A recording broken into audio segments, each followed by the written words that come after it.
Hello అండి. Today breakfast uttapam. ఎప్పుడు దోశ ఇడ్లీనే కాకుండా ఇలా ఒకసారి ఊతప్పం చేసి పెట్టండి. అది ఇది అని ఆర్డర్స్ ఇవ్వడం మానేసి ఊతప్పమే కావాలి అంటారు. ఎలానో ప్రిపేర్ చేసేద్దాం రండి. ఇలా ఒక ప్యాన్లోకి 1 కప్పు రవ్వను వేసుకొని లో ఫ్లేమ్లో పెట్టుకొని స్మెల్ వచ్చేంతవరకు వేపుకొని చల్లారబెట్టేసుకోండి. ఇప్పుడు ఒక బౌల్లోకి 1 కప్పు పెరుగు, కొద్దిగా వంట సోడాని వేసుకొని బాగా బీట్ చేసుకొని బుడగలు వచ్చాక 2 స్పూన్స్ బియ్యం పిండి, చల్లారబెట్టుకున్న రవ్వను, కొద్దిగా సాల్ట్ని వేసుకొని ఇలా బాగా బీట్ చేసుకొని మూత పెట్టేసుకొని పక్కన పెట్టేసుకోండి. ఇప్పుడు ఒక గిన్నెలోకి ఆనియన్స్, పచ్చిమిర్చి, క్యారెట్ తురుము, కరివేపాకు, కొత్తిమీరను వేసుకొని బాగా కలుపుకొని పక్కన పెట్టేసుకోండి.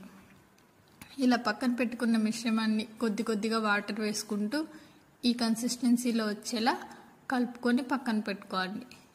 ఇప్పుడు పెనం మీద 2 గరిటెల పిండిని వేసి ఇలా స్ప్రెడ్ చేసుకోండి. ఇప్పుడు కలిపి పెట్టుకున్న మిశ్రమాన్ని ఇలా పైన వేసుకోవాలి. ఆయిల్ని అంచులకు వేసుకోవాలి.